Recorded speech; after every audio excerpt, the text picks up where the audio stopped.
would you tell people dinosaurs? You personally, how would you decide? Well, interesting question. I don't know. I'd have to do some research on that.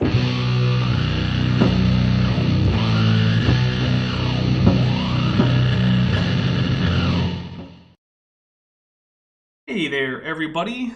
Welcome to Dapper Reacts, whatever number this is. I think it's 11. We have with us today our special guest, John, who is a geologist, which is one of the big reasons that he's here, because today we're going to be going over things like radiometric dating. And John, that's something that you deal with professionally, right? Right. All right. So I figured that, rather than rely on my limited understanding of all of this stuff, as well as presumably Vishanti's limited understanding. As far as I know, you're not an expert in geology or radiometric dating, right? Correct. Okay, I thought I would bring in a ringer who actually does know what the heck he's talking about.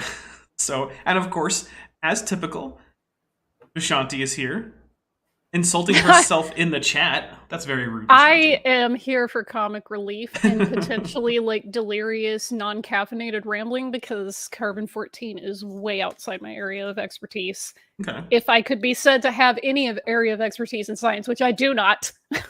But I would hazard to say that there is carbon-14 in your coffee that you're drinking. Yes, there's a significant amount of carbon-14 in my coffee. Whether it activates my more than one brain cell rattling around in my old skull pan remains to be seen.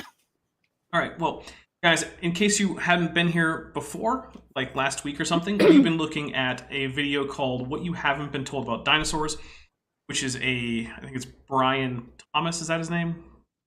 Yeah, Brian Thomas from the ICR. And before we really get started, Valkyrie Vision sent a super chat before we started that said, Dapper, squee, with a headphones emoji. Thank you very much, Valkyrie Vision. So guys, let's take a look at this video. So, in case anyone doesn't remember, this was in fact filmed on a blight-ridden potato. So, sorry, you guys are getting like the 360 or whatever resolution it is.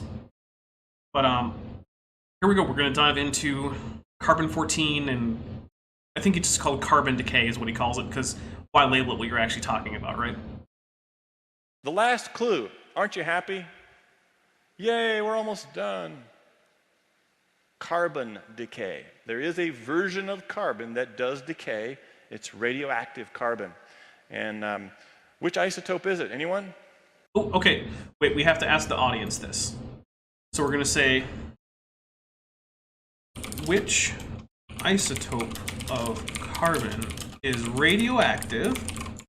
We're going to go C12. We're going to add in C14 and C123. Those are your options, guys. There's one of those that I really hope no one picks. So in case you didn't know, John, one of my rules is whenever the creationist asks their audience something, I have to ask my audience the same thing, just to make it fair. So, yeah, there we go. All right, here we go. Number 14, right? Carbon 14? Oh, he gave away the answer, but everyone was guessing 14 anyway, so good job, guys. I just picked 14 on a whim and was like, hope this is right. The thumbnail actually gives it away, because in the thumbnail, yeah, I know. I'm dating a carbon atom who happens to be a carbon-14 atom. Carbon-14 does decay. The shelf life is about 100,000 years. Well, it's no more than 100,000 years.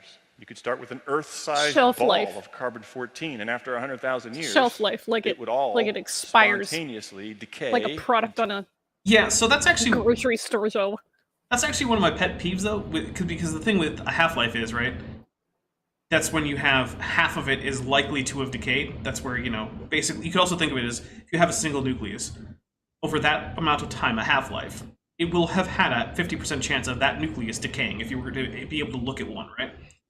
Now, one of the things that means is that after some amount of time, yes, you will completely run out of the radioactive substance and there will be none of it left. But what that time is stochastic, right? Because eventually, if you imagine you're down to one carbon-14 atom. Yeah. Well, okay. So it lasts a half-life, which the half-life is, John, you would probably know. 5,730 years. I'm going to call it 6,000 just for this discussion right now, and then we can go back to 5,700. So let's say it's 6,000 years, just around. So 6,000 years go by. What are the chances that this atom has decayed? Well, 50-50. Okay, well, then let's say it doesn't, and then another one goes. Another 6,000 years. Well, it's, again, 50-50, which means it might not. So technically, there's no maximum life expectancy for a radioactive sample. There's just decreasingly small chances that any actual of the original radioactive nuclide in question are left. Now, eventually, in real life, it'll all be gone, but you can't just say it'll all be gone after 100,000 years. That's what I was about to ask. Clarify. Go ahead. I was going to say a couple of things. And one, if you want to be really pedantic with somebody, you'd say carbon-12 is a molecule with 12 carbon atoms in it. 12 carbon is an isotope with a mass of 6. And 14C is an isotope with a mass of 14, whereas carbon-14 would be a molecule with 14 atoms in it. So I like to be pedantic about that. I don't know if you guys care to be, but that's my thing.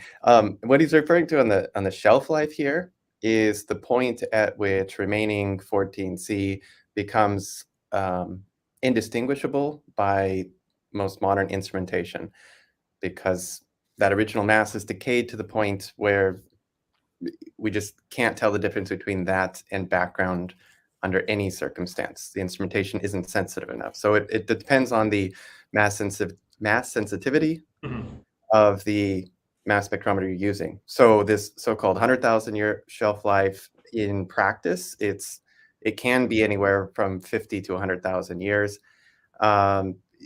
Really, it's no more than 75,000, because even though in theory we could detect, the mass resolution of the instrument is high enough, you still can't tell the difference between, pure 12C samples or even an empty chamber, a complete vacuum. There's always enough background signal to sort of swamp out anything that you might be detecting. So actually, in the future, that could also change. Right? That's something that I think we're going to get more into as we get into this, is things like, could you tell the difference between an empty chamber and an extremely old signal? And I'm pretty sure the answer in most cases is no, not really.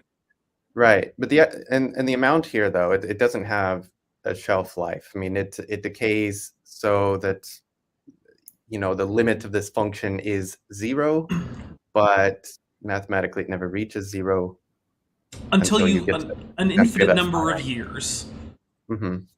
So guys, get to infinite old, then come back to me with your sample, and then we can say that it's definitely at 0 after infinity years. So wait a minute. If you have to get to infinite old, does that mean that someone like Yog-Sothoth could tell the difference? Yes. Excellent. Yep. But be right back. I have a ritual to perform. I'm pretty sure your mom should have been performing that ritual last I checked. All right, here we go. So what I was going to ask is the decay rate affected by environmental factors? What's to my knowledge, does the rate of decay, or the likelihood that a certain amount of it has decayed, is that impacted in a statistically significant way by the environment? Not in the case of radioactive carbon, no. Yeah, there are nuclides that do things like beta capture and then will decay after that. That can be affected by the beta flux, but that's not carbon-14. So the reason I was asking that is because a lot of creationists will try to appeal to carbon-14 dating when it suits them, but then disqualify it because they're like, no, we don't know that the decay rates are constant. But if it's not impacted by the environment, then it's a very reliable metric that you can use to date things. Interestingly, at least as long as I've followed, as long as I follow this stuff, I've never seen them try to argue anything like accelerated decay of carbon. And they try to use that to their advantage in a different way, which doesn't work, and it'll be fun to get into. They like to use carbon for when it does fit their timeline for things like biblical manuscripts. Yeah. So then they can say, oh, look, this biblical manuscript is from, the 4th century. Okay, that's cool. But also this cow bone, is from 12,000 years ago. So what about that? Well, we have our other reasons for that. Yeah. Also, Valkyrie Vision for $1.99 sent a heart emoji. Thank you very much, Valkyrie Vision. All right, we'll hit play and see what else we turn itself into nitrogen. So carbon-14 turns into nitrogen-14 after it decays. 5,730 some odd years is the half-life. That's one way to measure the exponential, or what's the word, the decay rate, the curve. And so the max life is 100,000 years. In other words, if you find carbon-14, it's still there, it has not yet decayed into nitrogen, it's got to be younger than 100,000 years, because after 100,000 years, all of the carbon-14 would be gone. Yeah, as we've already talked about, that's not actually what's going on there, but we also already covered it, so I don't think we need to go over it again. From an object like that, under the Earth, isolated from the atmosphere, not part of the... Again, that's exactly why I asked if the environment impacted the decay rate, because I see exactly where he's going with that. Well, I think one thing is, with his isolated from the atmosphere, I think what he's trying to go with is the idea that the reason that organic materials can be carbon-14 dated is because they ultimately get their carbon content from the atmosphere, which is where the carbon-14 is produced. But the problem is that once you stop having metabolism, stop taking in fresh carbon, and so it doesn't matter if you're sitting above ground, the actual amount of radioactive carbon in your body is still going to start declining, which is one of, I think also, I don't know, but I'm pretty sure the carbon dates aren't taken by scraping the surface. Don't you usually get like a core sample? You want to... It depends on the method. Usually trying to isolate a certain substance, but one that's not exposed to the surface. Yeah. So I don't know. The carbon cycle near the Earth's surface. So I thought, hey, if we have proteins in these dinosaur bones, which we don't, and we covered that last time, we have the remains of protein. We have degraded proteins. It's kind of like, it's not the same, but it's sort of like, if you, an egg is full of all sorts of different proteins, right? There's different vitellogenin proteins, there's albumin, which is a protein, things like that. But then let's say you boil the egg. You don't have albumin or vitellogenin anymore. You have what those turn into after they decay from heat breaking them up spontaneously. Boiled eggs. Now, could you take a boiled egg and perhaps isolate parts of the, say, vitellogenin gene or protein, from the yolk, and then say, well, this is a sample from a boiled chicken egg versus a boiled duck egg versus a boiled quail egg? Yeah, probably. You could probably do that. But you can't say that you now have a sample of vitellogenin. Like, that's not how it works. So that was I love how people like him just treat this, discovery of the remnants of protein as if you just cracked open a fossil and there's marrow in there or something. Actually, well, in the video that we went over before this one, Ashanti, we had that guy who told us that there was a fossil frog that had a femur that when they broke it open, just blood poured out. And so then we go and we check the paper, and what do you know? The inside of the femur was stained red. That was it. That was the extent of the soft tissue preservation. And the paper said, well, we think it's probably from the remains of bone marrow, which I said, yeah, that makes sense. And no, it wasn't just bleeding. Though that would make for a really good horror element. Oh, sure. And maybe sometime we can talk about, like, the reports of, like, entombed frogs, because that's a thing, too. People saying that they broke open a rock and a frog just hopped out. Like, hard to verify, but apparently there are a lot of cases of people reporting this. So, Okay. I will take that as being legit that people report it. Yes. I will remain skeptical that that's actually what happened. It's kind of like Bigfoot. Like, people definitely report Bigfoot, but that doesn't on its own mean that there's a real Bigfoot. But there's anecdotal a evidence of... is not strong evidence, so yeah. I know proteins are made of amino acids. And I know that amino acids are partly made of carbon atoms. Maybe there's... He's getting some stuff right.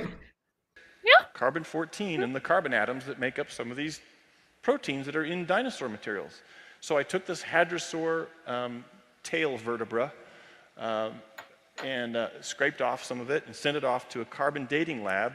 And sure enough, we found measurable amounts of carbon-14, indicating that it is less than 100,000 years old.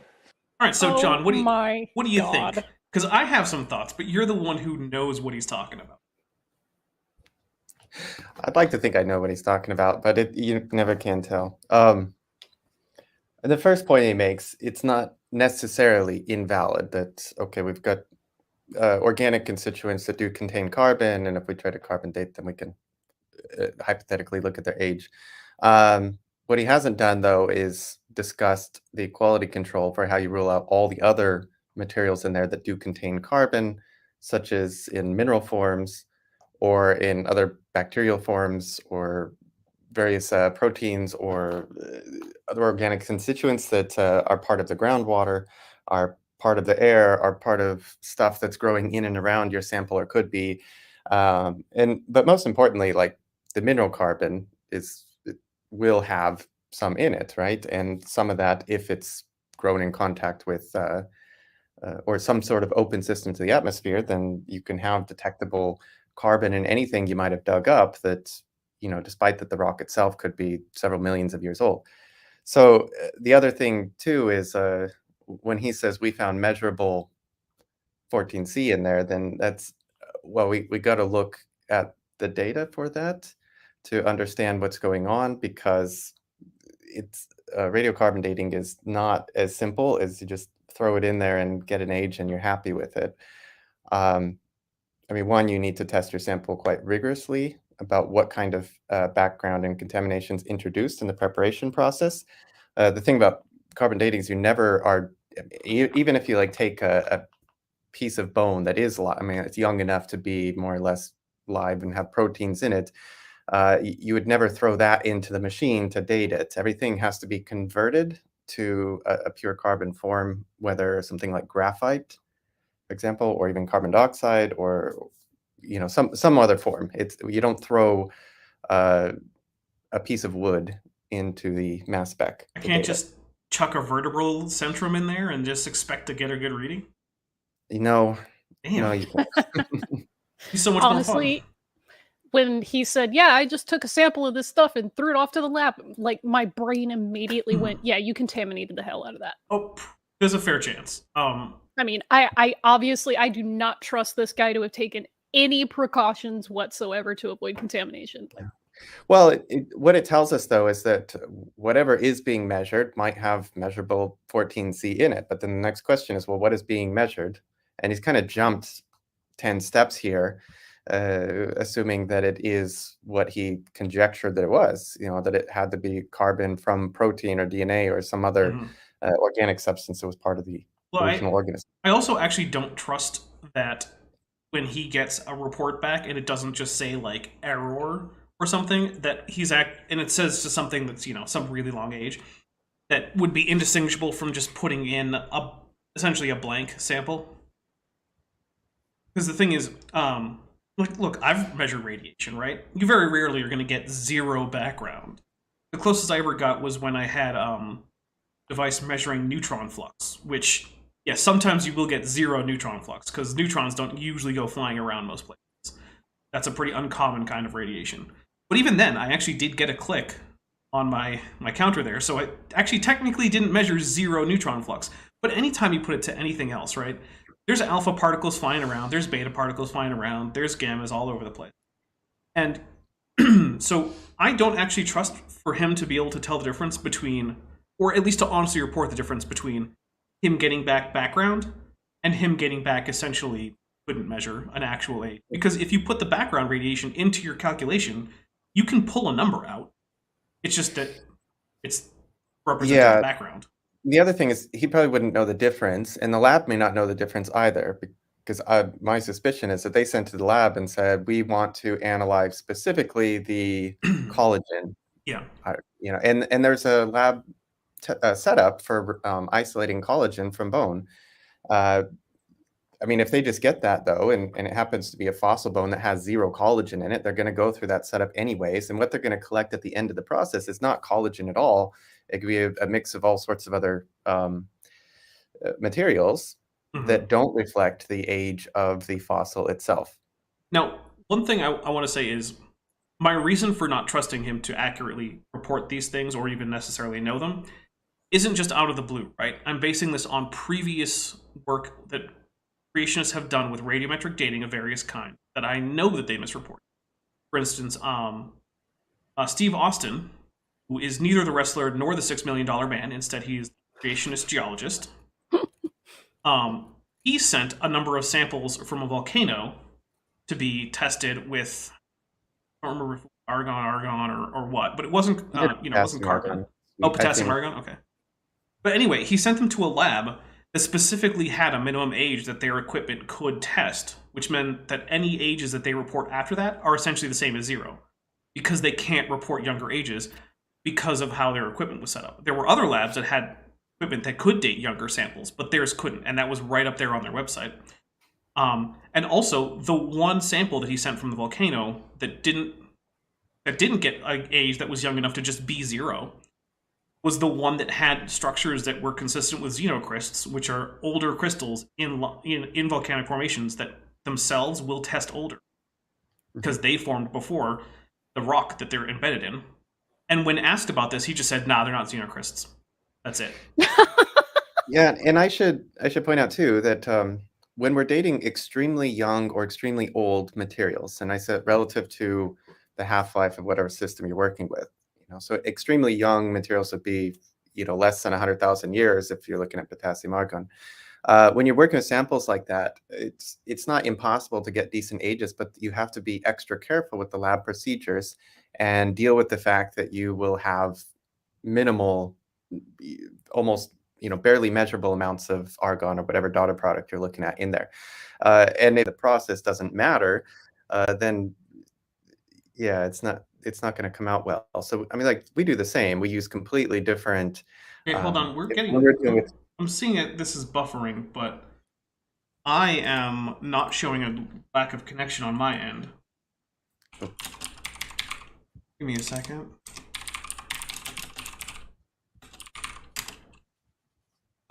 I think the buffering has stopped.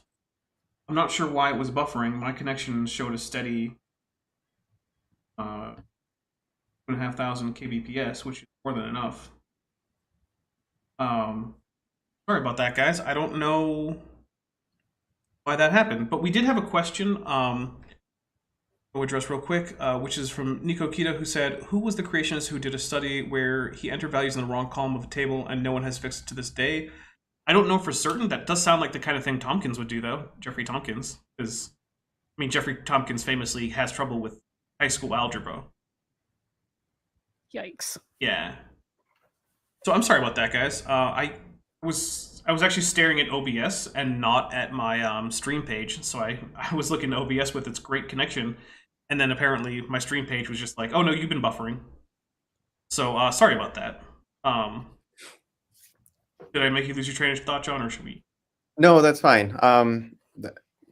Yeah, that was it. That's the trick that they're using here that most people wouldn't realize, though, is when you, like, labs need to know what they're dealing with to get a good result.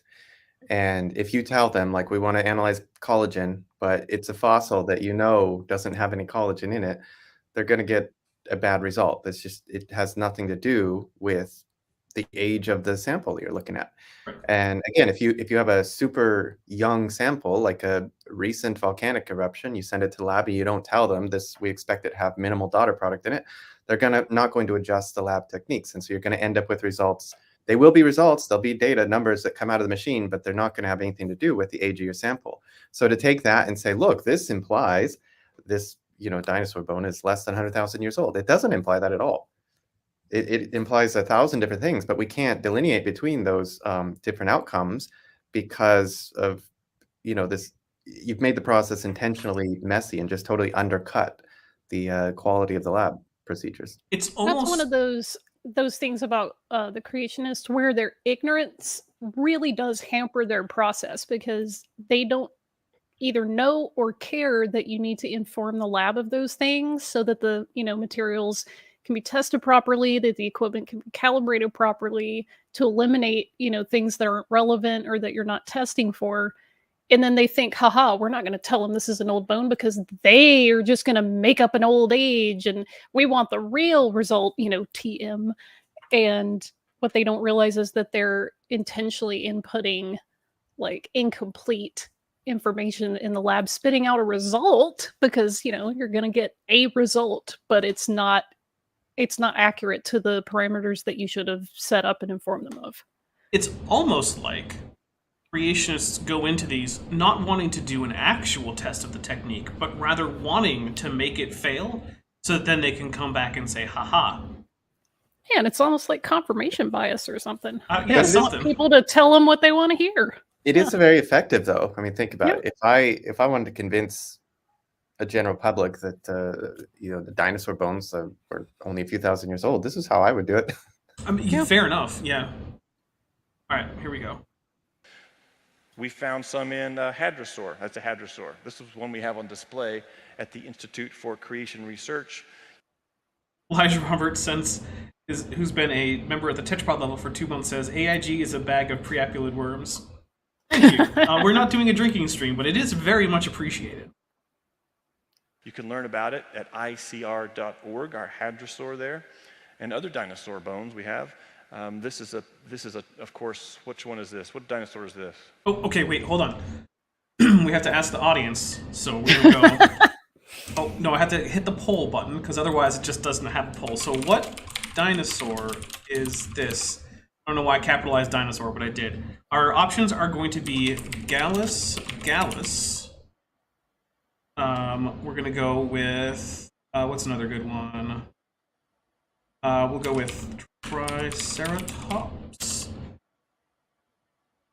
Horridus, and then we'll go with Ceratosaurus nasicornis. Those are your options, guys. Gallus, Triceratops, Horridus, Ceratosaurus nasicornis.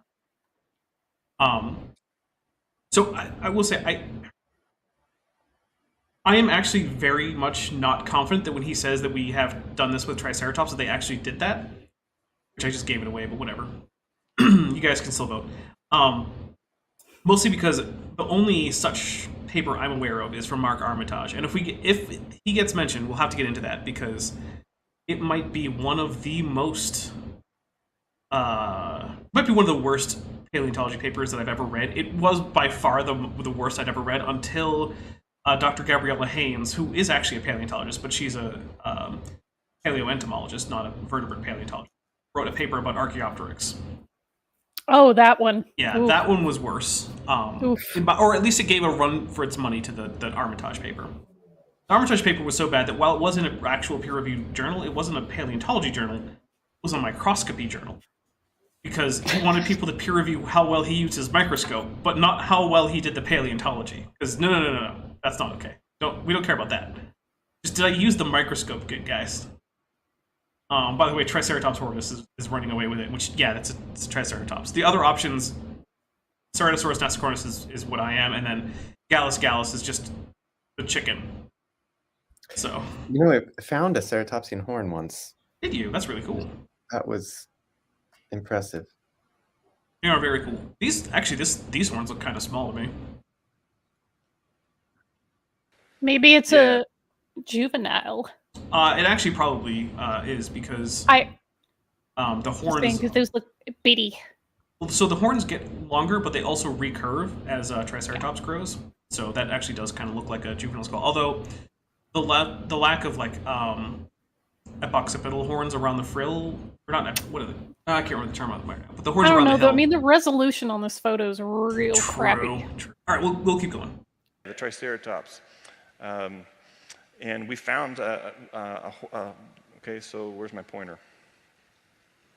Some associates of mine found a horn core. This is the horn core. That's the bony core. The keratin part, or the external part of the bone of the horn, would be outside of that. So these horns would have been much bigger. But the bony part of the horn, we found one in Montana, and they took parts of that and sent it to a lab to get carbon dated. Did they find still radioactive carbon that's less than 100,000 years old in their horn core? Probably not. But I'm going to say he's going to say yes. And also, I don't think this is Mark Armitage, so I will spare you for now my rant about Mark Armitage. What do you think? Did he inform the lab of all those things that we just talked about? Almost certainly not. Probably not.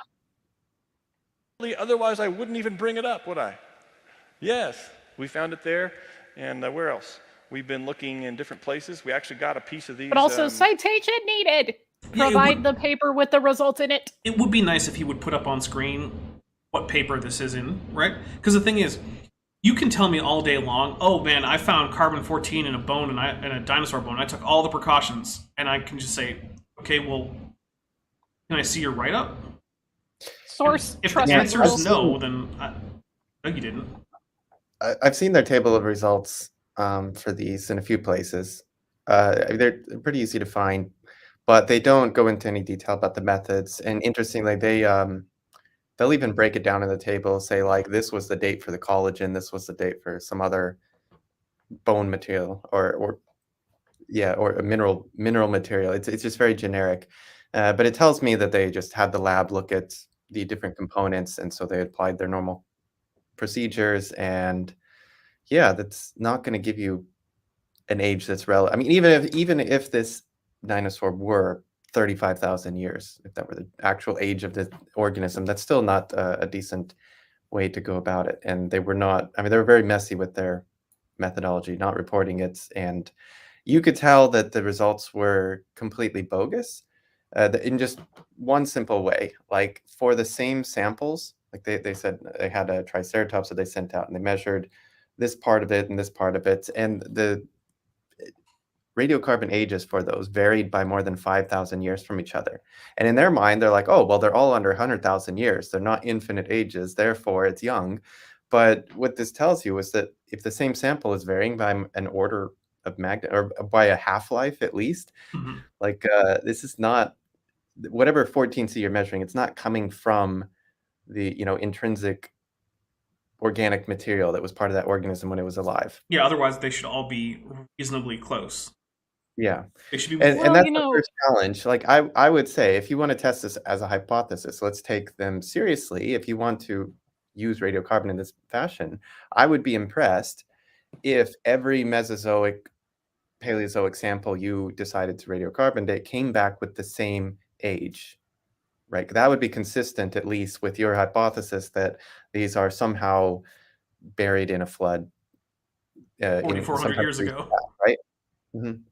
I mean, if they all came back with the same age, that would be impressive. That would give me pause, make me think a little more critically about our conventional dates. But they don't. They're all different. Even from the same dinosaur sample, they come back, varying by 8,000 years or more. And that just tells me this is not dating. You're not dating the actual organism. You're dating a number of other things that are part of this system in which you found the fossil. Probably extrinsic to the organism in question. Yeah, completely. Well, Dapper, what's an order of magnitude between friends? That's a good point, yeah. We do like to give creationists a free order of magnitude just in case, because, they're usually off by like 6 or 7 about most things. So, actually, in some of my videos where I actually do the math for the creationists, I will, in fact, give them an extra order of magnitude here and there. Just be like, but let's just be nice and say it's 10 times as much, or 10 times as frequent, or 10 times less important. And, like, the math still never works out in their favor, which is... I feel like it should tell them something, but it never seems to. Generous approach. Yeah. Well, look, here's the thing. It's like with Flat Earth, right? I can be very, very generous, and it still doesn't work out in their favor. Little chunks is all you need of the Diplodocus from Carnegie, taken from the Morrison Formation in Utah. And that came back, even though it's so darkly colored, it's like... Yeah, I'm from the Morrison Formation. Nice. Darkly stained because minerals did creep into the little tiny pore spaces in the bone, but apparently it's not all the way mineralized because there's still radioactive carbon in those pieces that we sent off. That is not a valid inference. For one thing, there are carbon-containing minerals that could have infiltrated into the bone as it was permineralizing. That did not come from the organism in question. For another thing, now that it's been up in a museum for a while and it's been handled by lots of people, how did we guarantee that there was no contamination of extrinsic young carbon into the samples? And as far as I can tell, based on what John's just been saying, we can't, because they don't publish their methods. So I do kind of like this Stegosaurus mount, though. Including Stegosaurus. We found carbon-14 in there. One of my associates found carbon-14 in a Chinese dinosaur called Psittacosaurus. Found carbon-14 in there. So all these keep showing that we've got young, thousands, not millions of years old artifacts, including the fact that they test to hundreds of thousands of years is not the win you think it is. Yeah, that's another thing, is even if we could take these as accurate, it doesn't really help the actual model of young Earth creationism, because they should all be testing in the, like, 4,000 to 6,000 year range. But they're not. So that's a problem on its own, right? If you're like, dinosaurs are young, and it's like, okay, but how young are they? And the answer is 50 times older than you think the universe is, that's a problem for you. You know, that doesn't... Vandalia 1998 for $4.99 says, sometimes being both a TV nerd and a scientific accurate sucks, especially when you realize only 2 of the dinosaurs in Mighty Morphin Power Rangers were actually dinosaurs. That is correct, yes. Of these 6 dinosaurs, 1 was a mythical creature, 2 were dinosaurs, 1 was a pterosaur, and 2 were mammals. And also the mythical creature was basically just legally distinct Mechagodzilla. Right down to like the drill tail and the finger missiles. Of coal, which we've taken some of our scientists from the Institute. You can read all about this at icr.org, especially the RATE project, icr.org/rate. You can see the results. Okay, so my favorite thing about the RATE project, right, is it's a big long document. You can download all the PDFs if you want to, but right at their like final concluding document, right, the one where they're summarizing all this previous stuff. Basically, they said that the old age of the Earth cannot be contradicted scientifically without invoking exotic solutions to the physics problems. What that means is incredible miracles. The RATE project spent all this time, all this money, doing all this crap, and their conclusion is basically, yeah, without miracles, we kind of got nothing. Oh my god, that's an incredible cell phone. Yeah, but that's not how they advertise it, though, because the thing is, wow, they don't want anyone to read the RATE project. They want people to notice that the RATE project exists, and it's this gigantic stack of papers by all these people with, with a bunch of letters after their name, right? All of whom have contributed to this. And then they just say, we young Earth creationists, yeah, look at all this research we did. It's right here. That's what they want you to do. They don't want anyone to actually read it. That's also, to a large extent, the whole point with the various quote-unquote journals, right? The journal of like creation research or the Answers Research Journal, right? Those aren't for people to read. Those are so that they can exist, so that people in those organizations can point and say, look, this is a peer-reviewed paper. And the reason I say that they don't exist for people to actually read is because I've read some of the articles. They're atrociously bad, typically. There are some that are better than others, right? Like when Todd Wood publishes things, it's usually a higher caliber than when most other people are publishing things, journals. But for the most part, yeah, it's like if you took a high schooler and said, hey, could you read these 3 scientific papers and then just kind of make one on your own? Or maybe you gave it, like, you fed an AI 50 science papers and you were like, hey, AI, generate your own science paper. And then it spit back out a bunch of nonsense. Like, that's kind of the level we're talking about. We're talking about a paper, the most recent one I read, which was on this stream with Vishanti, the Gabriella Haynes, where she just mixed up 2 opposite things and thought they were the same thing in terms of dinosaur anatomy. It's like long bony tail, parentheses, pigostyle. Pigostyle is what you have when you don't have a long bony tail. Instead, you have a short stumpy one with a club of bone at the end. Like, it's literally the opposite condition. She doesn't know that. She just published them as if they were the same thing. And it's just like, I don't know what to do with this. It's a trash journal. It doesn't deserve to be called a journal. But anyway. Her whole thing was, we're going to tell you that Archaeopteryx is, did she say it was not a bird? And then she was listing all these traits and you're like, okay, but you still haven't proved it's not a dinosaur. She was arguing that it was a bird without ever bothering to argue that birds aren't dinosaurs. And she never defined dinosaur either. No, and she also said that she was using the traditional Linnaean classification for bird, but she wasn't. That's right. Yep. She said, yeah, we're using Linnaeus and to define a bird, and we actually went and read in Latin all of the classification criteria for what a bird is according to Linnaeus, and oh wow. Yeah, no, So anyway, that's basically my take on young Earth creationists, quote unquote, peer review literature. Now, young Earth creationists do publish real work in real journals, right? Like just recently, I was working on a script that referenced Arthur Chadwick's compilation of paleo current data from around the world, which is actually published in Nature. But the thing is, what's published in Nature is just his sources for his data, which were other papers published in real journals, and the final table that he gets, right?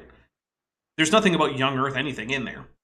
But then when he turns around and tries to talk about how he thinks that his paleocurrent data show that there was a global flood, he doesn't publish that in Nature for some reason. He publishes that like internal to Loma Linda University, a young Earth creationist school.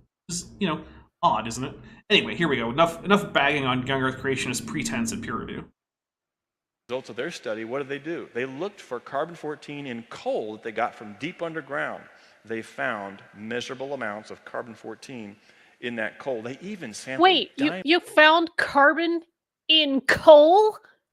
You found carbon-14 in coal? Of all places.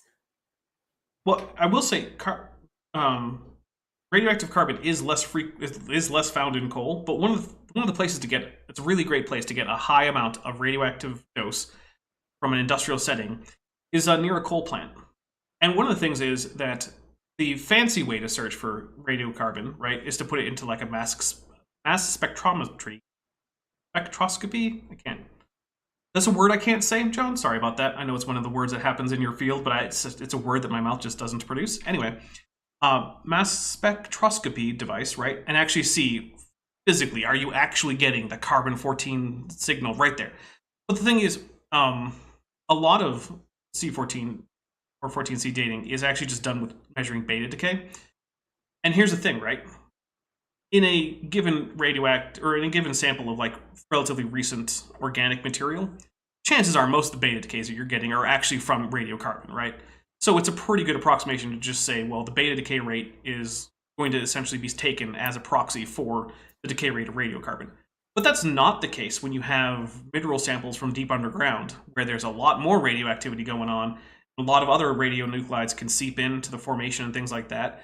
And also when you're looking at extremely old ages, just background beta decay, which, like we've gone over, is not going to be zero no matter where you are, is also going to register as a positive amount of beta decay. So, yeah, I believe it was Maddie from Science Side Up who actually looked directly into the papers talking about diamonds. And those papers generally were just measuring strictly beta decay, which in a sample from deep underground that's very old, that small amount of beta decay you're getting going to be hard to distinguish between other radionuclides that have most likely washed in because there's a lot of radioactivity underground, as well as just background. So, and the only papers I'm aware of that looked at diamond radiocarbon activity was simply to use diamonds as their standard for a 14C free sample. Yeah, it's basically we assume it's a blank. And yeah, I assume it's a blank. And the thing is, there's no way to ensure that what you're measuring or what numbers, again, you're always going to have numbers come back. You can measure a blank chamber, a perfect vacuum. You're still going to get a measurement come back because, again, we're looking at proxies for these 14C atoms, which has to do with a charge across a collector cup or something else that's within the mass spectrometer. So it's what you're really reading are voltages, which you take to be a proxy for the number of atoms of each given mass, right? So it's not like a direct measurement on a scale. Yeah, you're not sorting out the atoms by picking them up with tiny tweezers and looking at them and say, "Oh, that's 14C." Put it in one bucket. Right. And there are other atoms besides 14C that have the same or close enough mass that they can register as each other. Right. There are lots of things that happen. And in any case, you're never going to have a zero 14C measurement on anything. Everything you put in that machine is going to give you some positive, even if it has zero carbon in it. Mm-hmm. That's the first thing to note about mass spectrometry, especially the accelerator mass spectrometry that's super sensitive. And it's called accelerator because it has to deal with the fact that there's barely any 14C in the natural environment, like in the atmosphere. It's a very rare isotope as is. So when you're looking at stuff that's thousands of years old, it's even more rare. It's been cut in half several times, right? So with the diamonds, the only way you can be sure that what you're measuring is intrinsic to the diamond itself, is to compare that diamond with a completely 14C free diamond, one that has 0 14C in it, so that you can tell the difference between what's coming off of the background and the preparation process and what's actually intrinsic. So in this studies where they measured diamonds, the whole point of doing it was we were pretty confident that diamonds were as close to 14C free as possible, like having 0 radiocarbon in them. Therefore, they could be used as a standard for a material that's already in pure carbon form that has no radioactive carbon in it, right? And if it did have any in it, it would only be from the background of background production from things like uranium and other things, like you mentioned, in the deep subsurface, right? This is kind of it's really annoying, I think, when creationists go through this line of reasoning, because they don't tell anyone. I don't think they even realize that there's no way to conclude confidently that what you're measuring in diamonds has anything to do with the radiocarbon content of those diamonds. Yeah, where it's no, that's okay. Go ahead. I was just saying, yeah, we're at such low levels overall that any activity, it's going to be hard to actually correlate that. Because the thing is, if you put like let's say you have a sample from like a 4,000-year-old, I don't know, squirrel bone, right? And you're going to try to do some carbon dating on that. Well, you're probably going to get a fairly strong signal that you can reasonably say is correlating to the actual 14C content. But that's not the case with a diamond. You're going to get a signal, but it's going to be weak enough that you can't really say, oh yeah, this is almost certainly all from 14C. So, yeah. And so there was a way that they tried to, to pursue this further. They took a single diamond and split it into 6 faces, and they dated each of those 6 faces. And it was interesting part of that is it came back with exactly the same radiocarbon age, but they varied wildly in their 13C content. That ratio of the other 2 stable carbon isotopes, right? That shouldn't be the case, because if it has a very low 13C, it should have less 14C in it. If it has more 13C, it should have more 14C in it, because of the way that these isotopes are fractionated out. And this diamond itself, they found, was very isotopically heterogeneous. So the fact that the radiocarbon age was identical between those 6 faces tells you that whatever signal you're measuring is not from any 14C in the diamond itself. It has to be from a background signal, period. So we can conclude confidently that there was nothing found in those diamonds. The same can be said for coal. But again, coal, you don't just put that into the machine. You have to process it, and processing it always means introducing contamination to it. It's not like if you're careful, there's no contamination. If you aren't, then there is. Like the very lab procedures of radiocarbon measurement guarantee there will always be something introduced to that sample that isn't originally part of the sample. Yeah. Mackenzie Brown asks, so could you legitimately detect 14C in a synthetic diamond? And I would think it would depend on how the diamond was made, like where the carbon for the diamond came.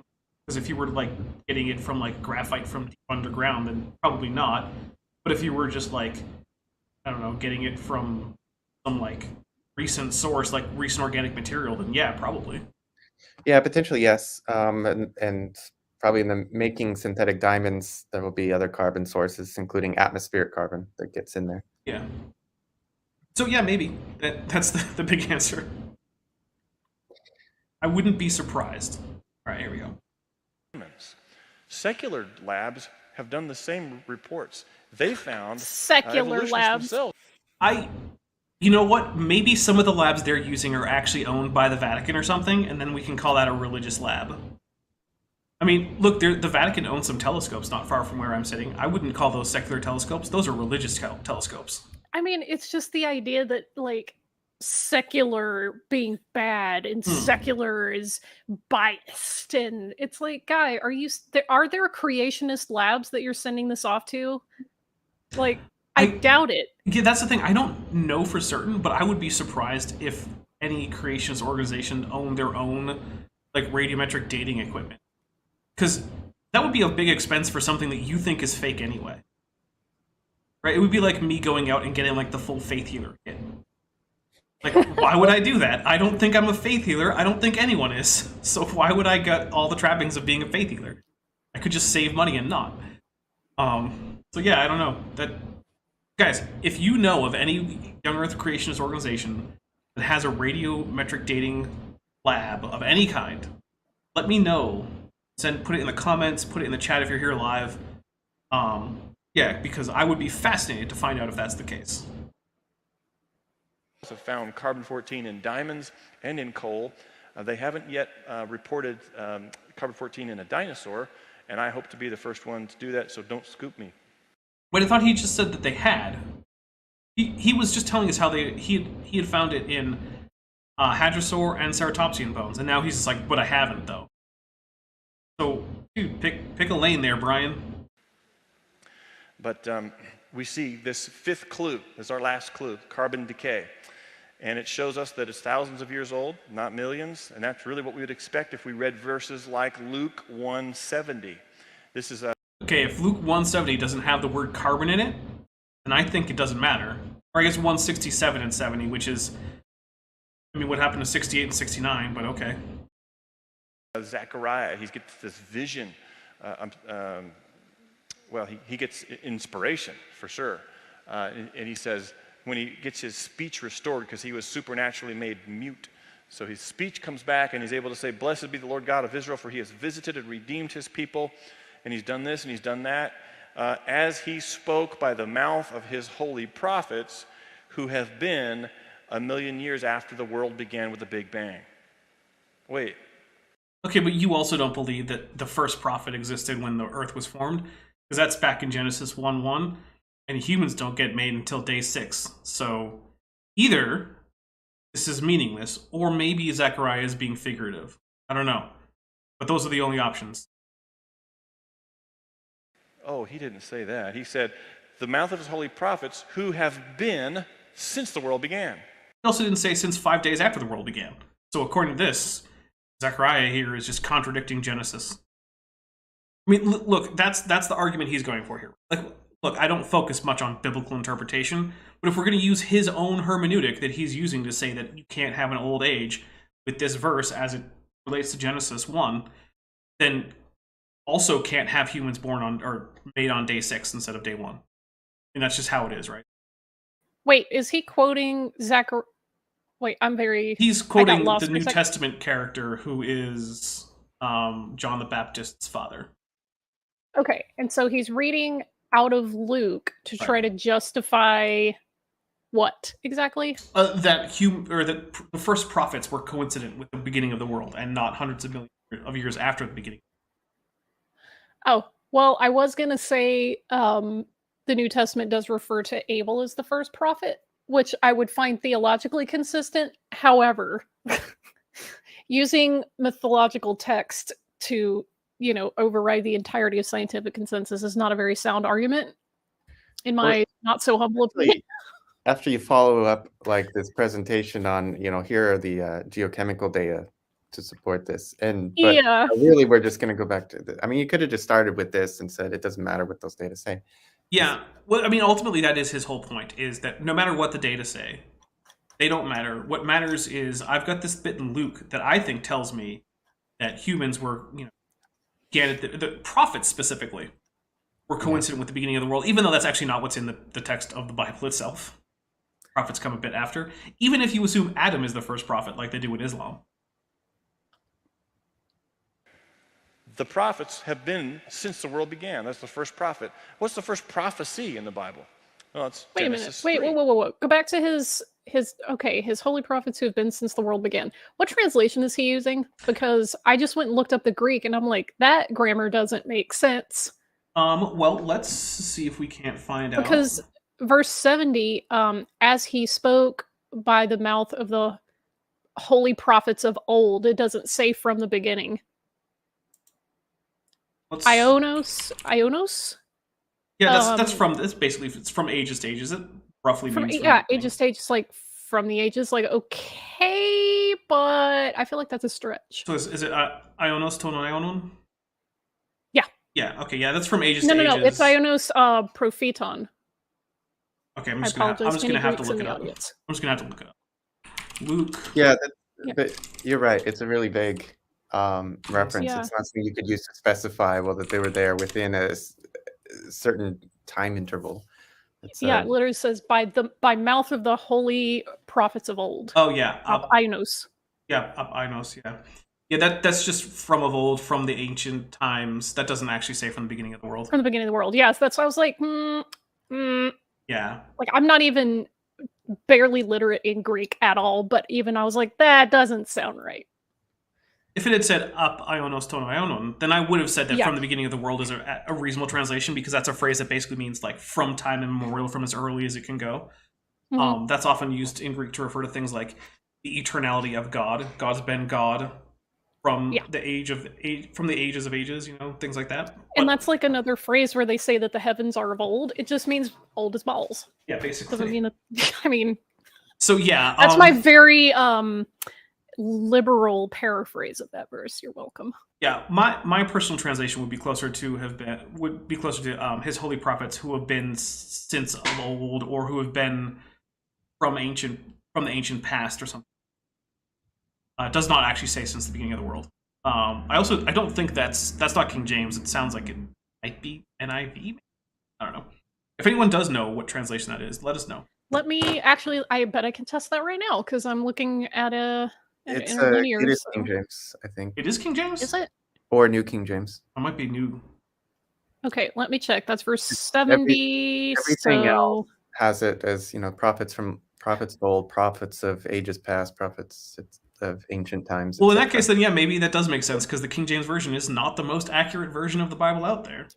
Yeah. Yeah. Yeah. So it definitely doesn't reflect the Greek there, but then. I wanna boast for a moment, because if I have to pick a English translation of the New Testament, I'm always gonna go to the NASB. Like, it's just so good for me. And they render that just as he spoke by the mouth of his holy prophets from ancient times. That's one of the things I said. So hats off, NAS. Thank you very much. That was a much more accurate to the, the grammar there. So not only did the radiocarbon data oh yeah, he's using not New support King his James. claims, but even the Bible's not helpful. Yeah, he's absolutely using New King James there. That's actually so. It's like word for word. John, I don't know if you know, but on these Saturday streams, one of our go-tos is like whenever someone says something about the Bible, we're like, well, let's check the Greek or Hebrew and see. Mm-hmm. And between myself and Vishanti, we can usually do that pretty effectively. Yeah, it's like if you quote anything out of the Hebrew Bible, I'm gonna be like, I'm gonna check that. All right, here we go. Wait. Oh, he didn't say that. He said, the mouth of... You're right, he didn't say that. We just checked. Holy prophets who have been since the world began. Nope, didn't say The that. prophets have been wrong. since the world began. That's the first prophet. What's the first prophecy in the Bible? Well, it's Genesis. Oh, he's going to go for the Genesis, I think, 3 prophecy, where God says about the serpent that, you're going to bruise Eve's son's heel, and her son is going to crush your head. He's going to say that that's a prophecy of Jesus. I guarantee I it. would also like to quibble. I just want to quibble because I'm a Jew and I get that free right. Well, how is he going to define prophecy? Is it just saying a thing is going to happen in the future? Oh, almost certainly. That's almost certainly what I mean. Because if he's just going to go with a thing that's going to happen in the future being the base level of a qualification for a prophecy, then the first one is, you shall not eat from this tree because you'll surely die. Okay. You know what? Maybe he will go for that one. But we're going to find out after a quick intermission, because my water is out, and it's hot here in Arizona. Even in October, it's still uncomfortably warm sometimes. So guys, we will be back in just a few, and stick with us. Do hit like, and once we come back, I'll give my quick spiel about, like, hey, if you want to support the channel, and we'll dive right back into this guy telling us lies about the Bible. He bothered to check.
All right, guys, we are back, and here's my quick little spiel about support the channel.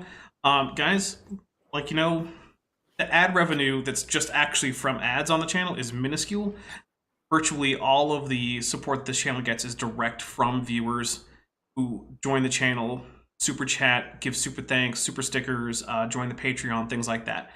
So if you're enjoying this content and you want to support directly, those are the big ways to do it. Join the channel, give the super chats, give super thanks. Join the Patreon. The Patreon starts at less than $1 a month if you go annually. You can pay 10 something US and get 1 year access to all the early access stuff. Channel membership starts at $1.99 a month. And yeah, that's a big help. It helps keep the channel on the air. With I think it's been almost a year now. It's been solid 3 videos a week, which is it's a blistering pace for most single proprietor YouTube channels. And that's been pretty consistent, so I really appreciate it. And if that's not right for you, if you just want a one-time thing, there's a merch store. And if you don't want to do any of those things, just like the video and share it. And then we're going to turn it over to John, because John had a great little thought there that he was starting to go with while we were still on the intermission. I said, hold on, let's let everyone hear it.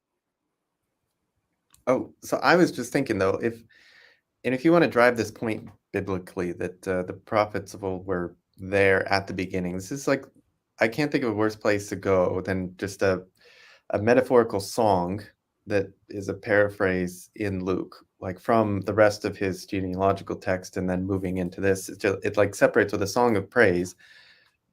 So it sets up the context where you can throw in all sorts of imagery and such. So I'm not sure why, of all places, they would go there. It's really an interesting tactic, though, if you think about it. They start their audience off by thinking, we believe this because we've been told this is how things are. This is the history of the world. This is how it works. And we know that already, a priori. But let's discuss these scientific findings that we think support our position. But then we'll conclude by saying it doesn't matter because those, back to the beginning, the text has told us that that's how we should think. Even though the text doesn't actually say that. Yeah, and it almost sets people up to like go out and share this, and from their perspective, this is some sort of evangelism to share things about radiocarbon and dinosaurs. And then if anybody questions it, they're like, well, but come on, you can't question this. Like, let's go back to the text. Even if I don't understand your criticisms of the data, like I feel solid standing on this. So it's a bit strategic on their part, which is weird. And I think the main reason, though, that they cited Luke 1:67-70 here is that it makes reference to the horn of salvation. He has raised up a horn of salvation for us in the house of David, which I think must be the ceratopsian horn that they radiocarbon. Jesus was a dinosaur. Yep, Jesus was a dinosaur, confirmed. That's it, guys. It's right there in the text. Yep. Genesis 3. Yep, Genesis 3. Seed of the We went to woman Genesis 3. I'm will like, crush your fail, head. fail. It's exactly what I said it was going to be. It's Yeah. exactly what I said it was going to be. Genesis Yeah. 3:15. That's a prediction of the future. And, Nope. And that's The exactly first what one was in Genesis 2. That's exactly what we said his definition would be too. It's almost like they're all the same. I Goodness. just cannot, like, this is just basic reading comprehension. It really, really is. He says, okay, but of the tree of knowledge of good and evil, you shall not eat from it, for in the day that you eat of it, surely you will die. Mot tamut. Like, dying, you will die. Yep. You're going to die so hard, you'll die to death. That's my literal translation of that particular phrase. So, yeah, no, that's a prediction of the future, and it's in chapter 2, so nice try, but... So I think Adam was there. He was there to listen and talk with God, and he recorded that for Moses to have. And so now we have these prophets who've been around in the world since. Oh yeah, I forgot. Oh right, most of the there's that whole thing creationists- of like. They think Oh, Moses yeah. wrote most of the Pentateuch, but they think that the first bits of Genesis were written, or the Genesis was written by the main male subjects of those sections. So they think that Adam actually wrote down some of Genesis, and then he handed it off to like Noah or something, or Noah. Abel or something like that, and then he wrote down that little bit, and then like Noah hands it off to like, I don't know, Shem or something, then Shem writes a little bit. then Shem like hands it off to like Abraham, or well, I guess Abram or something. It's a very strange position. This whole idea that like Toledot Noah is like, no, that Noah actually wrote that. Yeah. I'm just like, oh my god, I forgot about that. It's a very, very niche idea about the authorship of Genesis. So JS asks, wasn't the word moat also a name of a Canaanite god of death in the underworld? I mean, I wouldn't be surprised. It just means death or dying, and like gods of death in ancient cultures tended to just be named death. So like that wouldn't surprise me. Like, what's the ancient Greek god of death? It's Thanatos. What's the word for death in Greek? It's Thanatos. And yes, that is where Thanos got his name in Marvel. Which is a pun because he's actually dating, or at least wants to be in a relationship with death. Yeah, he shipped himself and death. Too bad Deadpool cockblocked him. Ha! Ah. Ha! The world began, but not millions of years after the world began, but right at the beginning of the world, creation week. And so we have Zechariah, who understood Genesis to be history. So wait, is he saying that God is the first prophet? Because that prophecy there was delivered by God in the text. So is that the claim? Because I wouldn't normally call God a prophet. That would be a little weird. That sure does end up being where that goes. Because I feel like to be a prophet, you got to be like a person who's not God, who's getting messages from God. Yeah. Okay. Well, you know what? Sure, God can be the first prophet according to ICR. Whatever, why not? And we have science to strongly back it up and suggest, hey, these guys were right. Genesis got it right all along. I'm sorry. And Goodness. we compile all these things along with a lot of other information about dinosaurs, the history. I mean, if it's anything like what we've already gotten in this lecture, it's going to be horrendously bad. Can we pause for a second here? We already are. Because I mean, we went through a bit, or he went through his bit about places that he thinks that radiocarbon has been detected that it wouldn't or shouldn't be. But let's just, for the benefit of the doubt, say that all of those examples were radiocarbon being measured in extremely old samples. Now, where does that get us as far as a creationist perspective? Because all of those ages, you know, are in tens of thousands of years, right? And their main retort is to say that, well, that reflects the fact that in this pre-flood or during the flood atmosphere, 14C was much, much lower than it is today. So it was already several half-lives lower than today, and the initial 14C was very low. Therefore, it appears to be older than it is. I'm like, we can't gloss over that fact that like that even those horns and other dinosaur parts were they gave dates back of what 20 to 40,000 years typically. I think so, yeah. And I was checking out some of their lab reports, and it is funny when you look at you know, the lab report is from the lab that described their method, and it's exactly as I thought it would be. Where you know they said, here's our procedure for removing collagen and removing humic acid, and here's the report. And it's funny how you can get like you know bits of the dinosaur dating at 25,000 years, and the humic acid portion is like 2,000. And if you look at the stable isotope compositions of each, you could tell that like okay, the parts that were more contaminated by humic acid are the ones that dated older or younger or something like that, anomalously young, put it that way. So it all kind of made sense, but the thing is like these dates are still you know way back there and not consistent with each other, and that's a big mess on their part. That doesn't imply what they think it implies. It doesn't imply that they're all young, and certainly not that they're all the same age, about 4.5 5,000 years. Right. So the only way to get around that is to suggest that there's like super low 14C in the atmosphere prior to the flood. But if that were the case, and everyone would have rickets. Yeah, but if that were the case, and only 4,000 or 5,000 years has passed since the flood, then where did all the modern radiocarbon come from that's in the atmosphere? How did it get to be several orders of magnitude higher than it was just 5,000 years ago? The Industrial Revolution. Well, actually, the Industrial Revolution has lowered the proportion of atmospheric carbon that is radiocarbon because it's been pumping in extra old carbon back into the atmosphere. So it's the Industrial Revolution actually works against this idea. Yeah, but it's like the atmosphere is pretty big.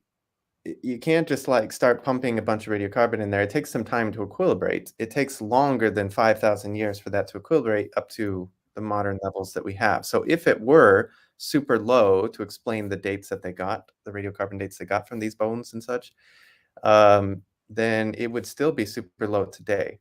Well, and try have you to considered equilibrate. exotic physics? That's okay. That's a fair point. Also, we have Have you Theros. considered magic? Yes, exactly. So Theros Rex for $5 says, "Hello, my good nerds. All right, Dapper. Since this is an episode all about dating, are you a tail, claws, or crest guy?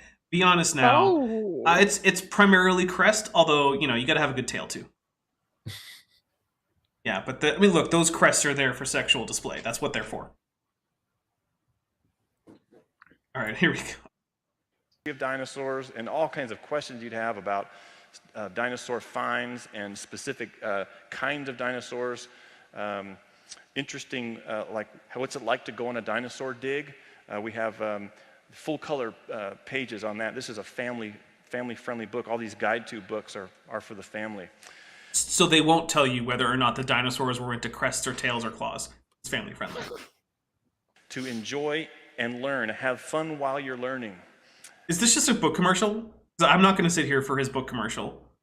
I just find it endlessly entertaining that he keeps saying full color as if that's some like wow amenity, like, oh, it's in full color. Like, were you expecting your audience to just assume black and white was the default there? Like yeah, my guy, you're selling a coffee table book. Of course it's in full color. That's just how it works. Right. And that might be the case, though. Buy this DVD of our new movie. It comes with sound. Hey, you know what? Depending on the movie, that might actually be something I want to know. If it's like, oh, hey, get the Cabinet of Dr. Caligari. It's like, well, okay, but does it have like theater music already in there, or am I going to have to provide that myself? Oh man, Charlie Chaplin's quaking right now. All right. This creation and biblical worldview, one piece at a time, one page at a time. All right, we're going to start skipping ahead and see if he gets into anything that isn't just buy my book. Because I'll be honest, guys, if you want to buy books from ICR, you know how to do it. You don't need Brian here to tell you how. I had a guy say it to me like this. I said, what do you think about Jesus? I wanted to introduce him to this. I don't care what he had to say about Jesus. So this might actually just be preaching. We might actually end up wrapping it up early, because if the rest of this video is just preaching, I'm done with it. Here's the thing. If someone believes, like I did, that the Bible is wrong about its earthly... Yeah, okay, then, oh, how do you know it's right about heavenly matters? Great. That's just a book commercial. No one cur. This might be a Q&A session. There might be some good Qs you can give answers to. All right. 3 news articles that I write and have been writing for the last 6 years, or how many years is it? Since 2008. I've read a lot of those articles. I believe I've written back, and you never responded to me. Weird. Actually, when I told you who this was, I believe you characterized his articles to me based on your opinion. What was your opinion of Brian Thomas's articles? Say? The best of whatever's been published at ICR, for sure. That doesn't sound like what you wrote to me. Okay, was it the opposite? It does. I do remember it being the opposite. I can check. I still have our Twitter DMs available. Yeah, I was always blown away by those articles that he wrote, because they were... I mean, I understand generally the goal here, especially people like Snelling and Austin and others. They're trying to make it sound legitimate enough, scientific enough, but his articles were always kind of way out there. Like, I don't think he even caught on to the subtext and like the background science here in a way that others like Snelling did, but they kind of hid from you. I don't. He just didn't get it. Well, I'm gonna quote this. You said, "Oh no, not Brian Thomas," with a laughing with tears emoji, and then said he has like the worst ICR articles back when I was writing.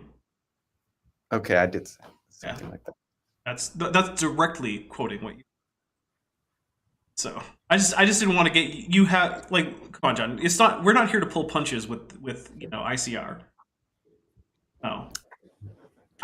My most recent stream about ICR was with another young Earth creationist, and neither of us pulled punches about ICR and how badly wrong we thought they were. So yeah, we're not here to be polite to Brian Thomas. I mean, we're also not here to like needlessly insult him about random stuff, but like. Yeah, but if he wants us to not dunk on him, he should try doing legitimate science with proper methodology and documentation. Basically. All right, here we go. And then it's just dead air. This is our passion. This is our graphic mission. design is my passion. I wonder whose passion that background was, because it's garish. Someone whose graphic design was their whatever passion. we can do. Right. Making books or magazines. What even is it? It's just yellow and green, and it bleeds into chartreuse rose colors. God, that just hurts my eyeballs. Science supports scripture. And that's a And regular therefore you can believe the church, scripture right? Like that's the when it podium. talks That's about like the earthly worship things, team's as well as when keyboard it talks there. about heavenly things. Well, that's it. Just noticed that. Appreciate you guys. It's been great having being here, and I appreciate you No, but there's the Q&A. having me. And we are going to do some Q&A. See? Oh, Do we right, have right, any right. time for Q&A, or did I eat up all the whole time? No, you got time for Q&A.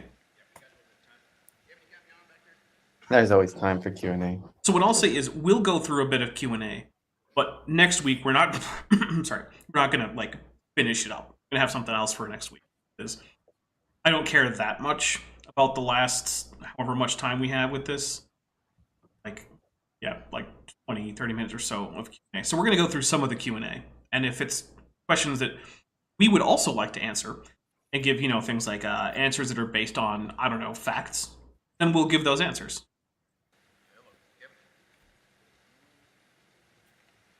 So Hopefully he repeats the question because that was inaudible. Chris is going to walk around with the roaming mic, and you're going to ask your there it is. dinosaur question. I switched it off. We're going to take up this quick offering real quick. If we Oh can, my can goodness. guys come down front. This is just take a... I don't care Good about the old love offering. Look, guys, if you want to give money to ICR, feel free. Just don't do it here on my channel because it'll go to me. Do give me money if you want, though. My first question, who do you think you are? We're gonna kick it off. Second question, how dare you? I could ask a whole lot of questions, but I was just reading one of your articles online today Uh-oh. about fossil pollen, and I was particularly That is interested in interesting. it because it related to what you were saying about behemoth and the fact that that indicates that there was grass during dinosaur ages. So grass does appear in Central Asia in like the late Cretaceous. So dinosaurs in that area definitely encountered grass, but it doesn't really become a prominent part of like the paleoflora until after the KPG. So back in the Paleogene, grass just explodes across the planet because it's super adaptable, and it's also really hard to eat because it actually has in its, like when it's growing, it actually takes up minerals and then deposits these jagged crystals between its cells that make it extremely irritating to eat, as well as it has a lot of, it's almost all roughage even between those crystals. So unless you're very well adapted to very heavily processed grass, basically it cuts up your insides and gives you basically no calories. That's why. I was just going to say it also flourishes at low CO2 conditions, whereas much of the Mesozoic had high CO2. Which is a big part of why the Mesozoic was a greenhouse rather than an ice house time. Yeah. All right, here we go. Which would very much corroborate what the Bible says in the book of Job about behemoth eating grass. And then I wonder if you could... No, it really doesn't. Okay, so the grazing sauropods, ones that are most likely to be grazing sauropods, are mostly diplodocids, right? So these are the relatively small nostriled, fairly small in terms of sauropod size, that are keeping their heads pretty low. By the time we get to where we can actually find grass in the Cretaceous, most of the animals that we're getting are things like titanosaurs and sauropods, which is what creationists always say behemoth is. Titanosaurs were almost certainly not lowering their necks down to be able to eat ground cover. And also, they were pretty well restricted to South America and southern North America. Well, southern Laramidia, which is what's now North America. Because at the time for, North America was split into Appalachia in the east and Laramidia in the west. And what's now sort of the Midwest was underwater. So you can find dinosaur coprolites with grass, but you're not really finding titanosaur coprolites. And the other thing is, when you look at titanosaur teeth, they tend to be very peg-like, which is useful for doing things like stripping the needles off of angiosperms, but it's pretty darn useless for clipping grass, because if you look at the teeth of modern grazers, they're incisors, which is what you need to strip the grass with. They form a nice tight row with a sharp tip right on the incisors, like if you look at a horse or a cow, so they can clip that grass directly and then draw it in and then grind it up, which is another problem in that you have to do a lot more processing for grass, and we don't have great evidence that sauropods were doing extensive processing. They were probably putting some stones in their gizzard, but like we don't have a lot of evidence of them doing things like having a complex fermentation gut or anything like that. So sauropods probably weren't eating grass. So there you go. There's some dino stuff. Expand on that whole topic of fossil pollen. Okay, so the question is, talk about fossil pollen and dinosaurs eating grass. Of course, grass is a flower.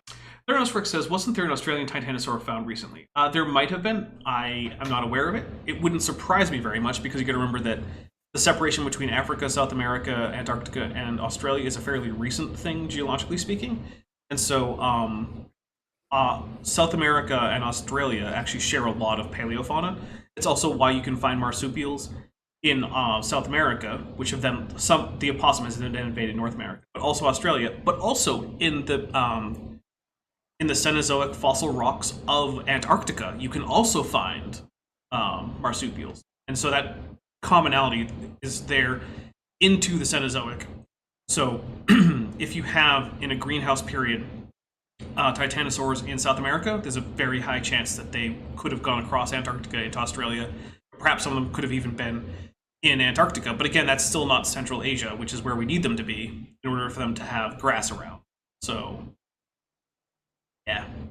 Flowering plant, and so other flowering plants make pollen.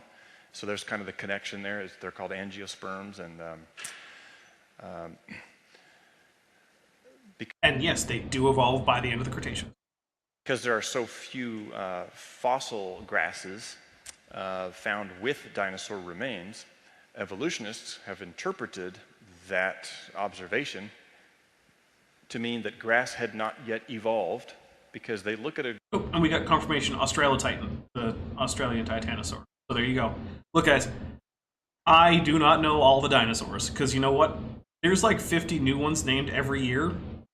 I'm not keeping up with all of them, sorry. A rock layer with certain fossils, and they assume that whatever fossils are in that is a snapshot of the creatures that were alive at that moment in time millions of years ago. What a concept. That's the reasonable inference, right? Even in a catastrophic deposition, the only animals that can be there are the ones that were around at the time. The same with the plants, right? Chances are, if you have a flood happen in, like, I don't know, Montana or something, right? It's probably not going to pick up too many tigers. Just saying. Because there aren't any around. Now, if you have a flood in, like, Bangladesh, well, then it might get some tigers, because there are some there. But it probably won't get any mountain lions. Tiktaalik, who's been a member for 7 months at that level of amniote, says, there has been grass found in dino dung, so at least some of them ate grass. Yes, as we talked about earlier, there are dinosaurs that did in fact eat grass, but they almost certainly were not sauropods, which is what creationists almost always say that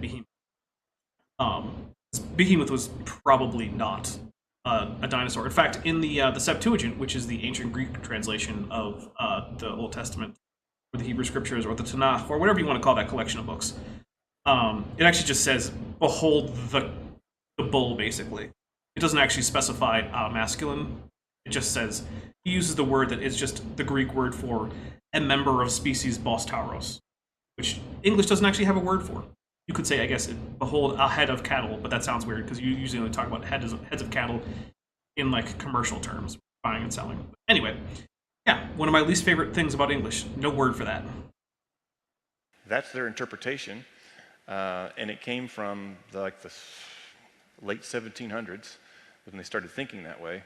When they started thinking about geology and not just assuming that everything the Bible said was literally true. Yeah, that is when it came from. when the first people actually started doing rigorous geology. Surprise, surprise. But that whole way of thinking ignores actual history. It ignores the history that's in the Bible, which would suggest clearly that dinosaurs lived at the same time as flowering plants, not that flowering plants evolved after the earliest dinosaurs. They do have a little bit of overlap even in the evolutionary scheme. Here's like It's true. Many millions of years ago, dinosaurs, and then the latest dinosaurs did see some flowering plants and grasses and stuff, but that's because they keep finding fossils. So So here's the real question: is in a flood, what reason would there be for low-lying flowering plants, things like lotus flowers, hornwort, Venus flytraps, any of those water-loving plants that like to live in the wetlands, the creationists say are where the first terrestrial organisms are being buried, or even slightly higher up, right? Like places where you're getting like palm trees, but also, flowers. Why aren't those being buried with dinosaurs? Because if you go with, oh, well, it's hydrological sorting, well, that doesn't work because flowering plants aren't particularly more or less hydrologically shaped than, or hydrodynamically shaped than, like mosses or ferns. And if you go with ecological zonation, well, I mean, you can find flowering plants at the tops of mountains and underwater. So why not? And there is no good answer. There just isn't one. Basically, you just ignore the fact that things like aquatic flowering plants exist, and then just pretend that they're uplands, and that the dinosaurs just didn't come into contact with them for whatever reason. We used to find only grass and angiosperms up here in upper layers that supposedly represent time much, much later.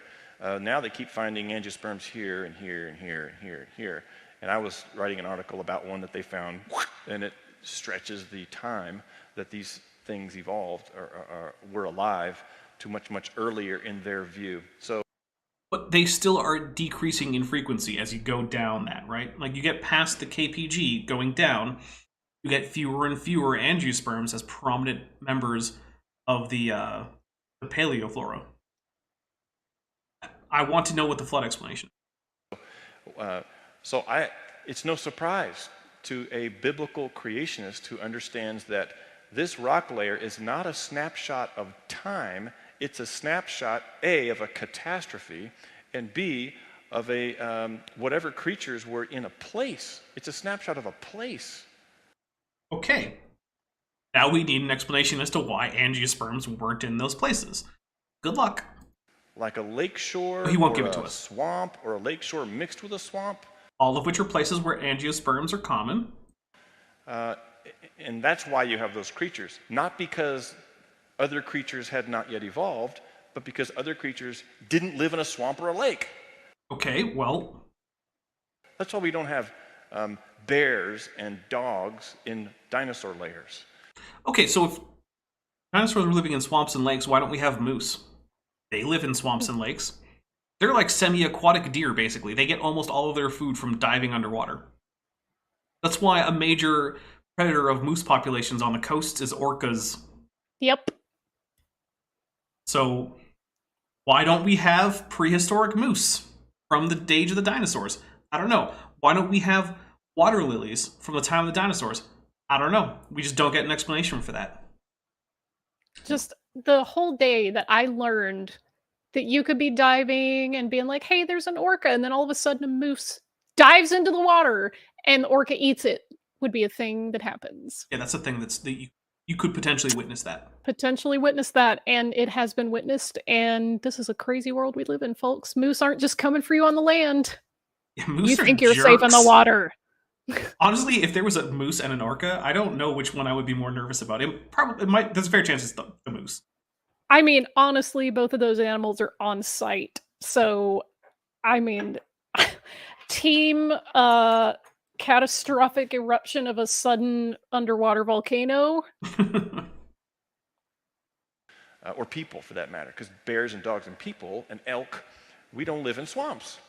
Moose do. People do. People live in swamps all over the place. Hey, here's a fun thing. There's an entire, sub-ethnicity of Iraqis called swamp Arabs. You want to know why they're called that? because they live near swamps. They don't What a just live concept. near swamps. They primarily They're in live on boats on top of swamps. Nice.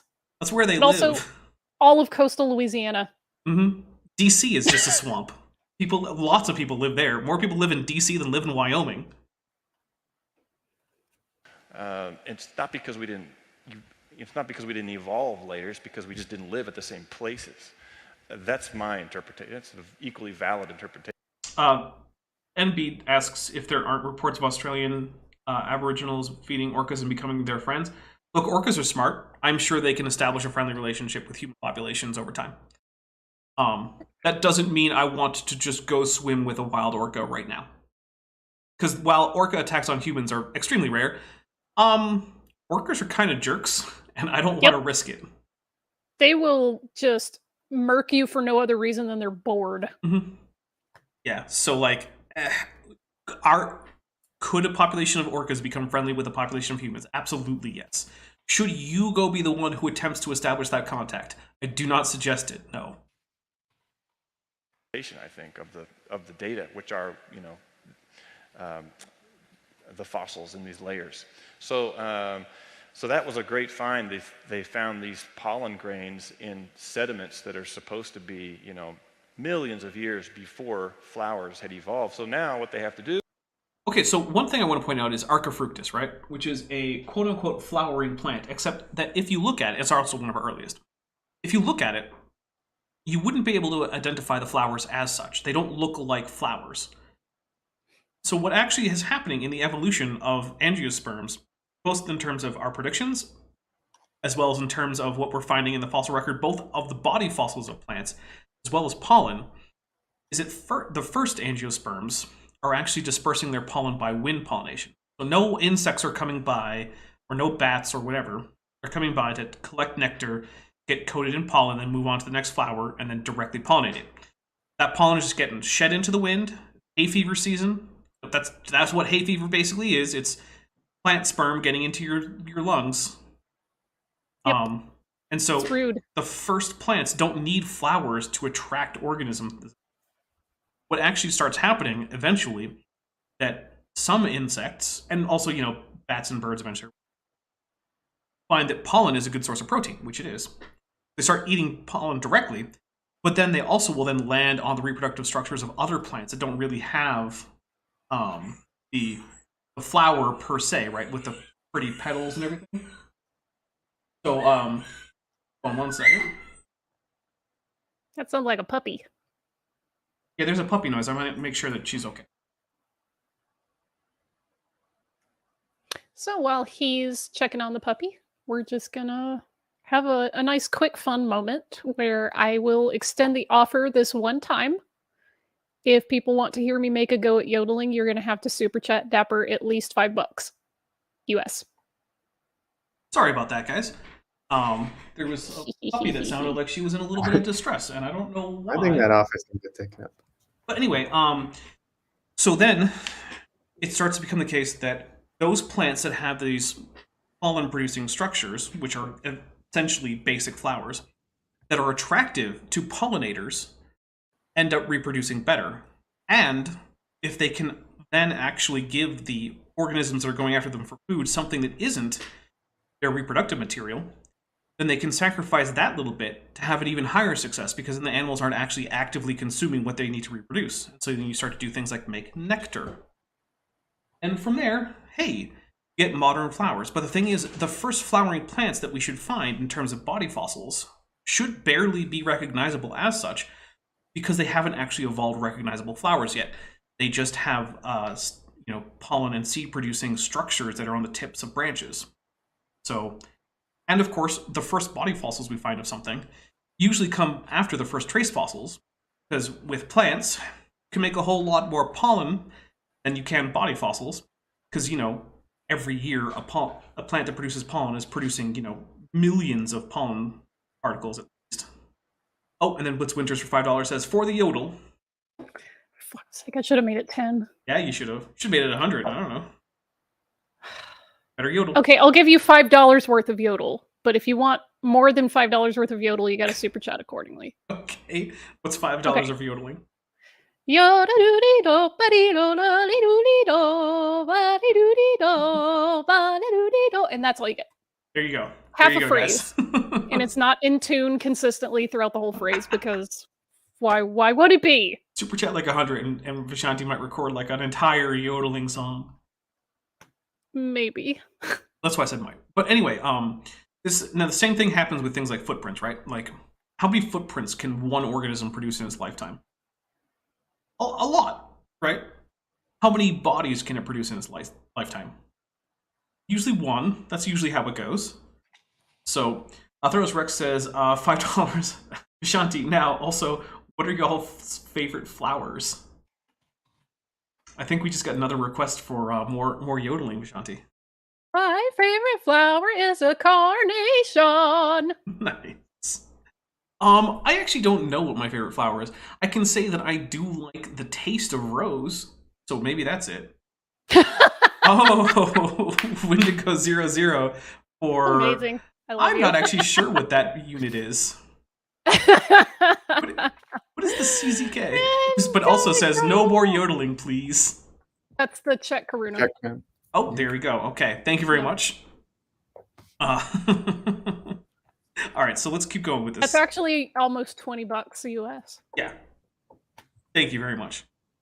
Is they have to go open up their botany textbooks, and the page that talks about how and when plants evolved, they have to erase that page and rewrite it and say, well, no, actually plants evolved much earlier.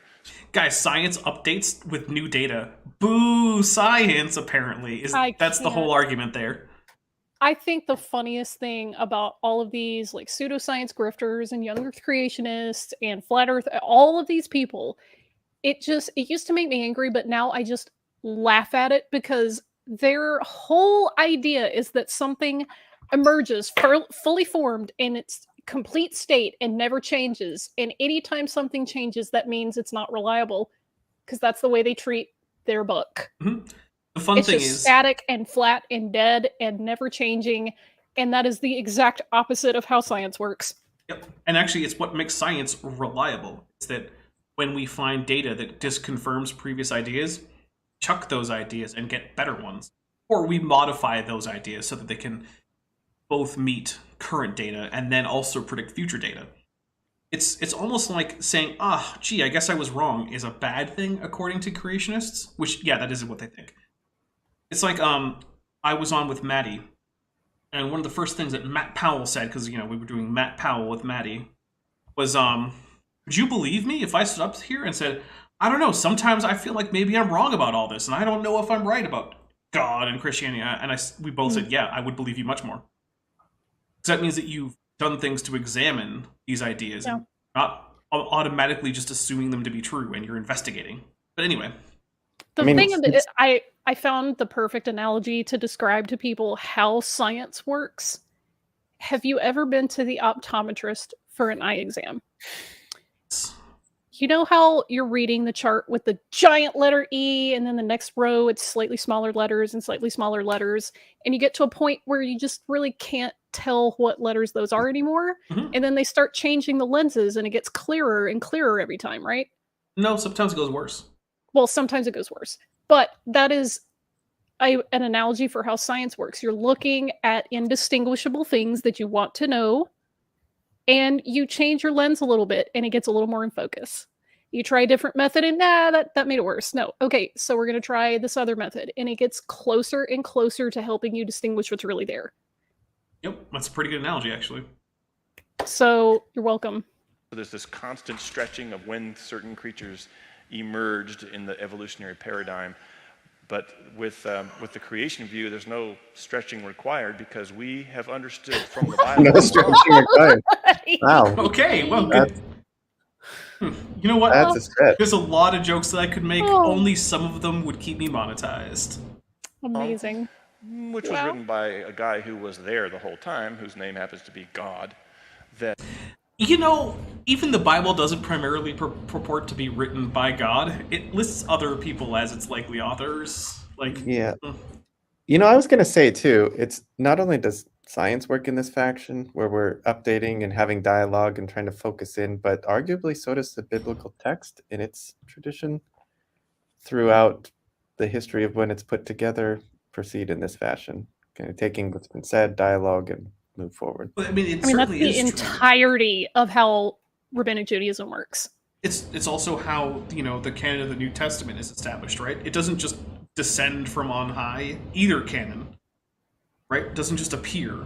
There are actual discussions between people who are taking these texts and these ideas seriously and who are believing the basic tenets, but are like, okay, well, which books and whatnot. And... All right. He made plants, animals, all of them, creation week. You don't find them all in the same fossil layers all the time because they didn't live in the same places. I hope that helps a little. Ben, I think from the creation worldview, it doesn't help at all. No, one it of the things we can predict is that paleontologists will keep finding organisms and claiming they evolved earlier than previously thought. And I started compiling news articles about. Yeah, because citation very needed. No, actually, I agree with him. That is a prediction that you can make. Because here's the thing, right? What would it look like if you said, "Oh, based on this new find, I think something evolved later"? Okay, well, it's still not the earliest. Depends on what strata group. you found it in. Well, okay, but here we go. Let's say I'm like, okay, grass evolved in the Campanian stage of the Cretaceous. Then someone else comes in like, okay, but I found Maastrichtian grass. I'm like, yeah, okay, I found Campanian grass. I still win. And then someone else comes and is like, but I found Paleogene grass. And then I just say, okay, I still found Campanian grass. He's also confusing two concepts here. And one is the supposed age of when something evolved, when something first appeared and is, it appears in a distinct clade, something we can define biologically there, taxonomically there. The other refers to the first appearance datum, like the evidence for this particular taxonomy, right?